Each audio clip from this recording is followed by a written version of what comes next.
Assalomu alaykum va rahmatullohi va taala va barakatuh. Qadri baland qadrdonlarim, omonmisiz? Ro'zani yakuniga bir hafta qolgandan boshlab kechirim so'ramoq va minnatdorman deyish lozim. Shuning uchun men sizdan kechirim so'rayman va boringizga shukr deyman. Bu SMSni uzr so'rab, boringizga shukr demoqchi bo'lgan insonlaringizga jo'nating.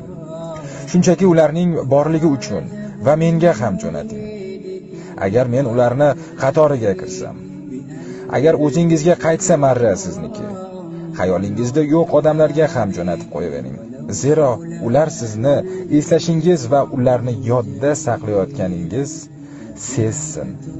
Allohim tutayotgan ro'zamizni va ibodatlarimizni o'z dargohida qabul qilsin. Ajr savobini Allohning o'zi barchamizga mukammal qilib bersin. الشوق يبقى في اغترابي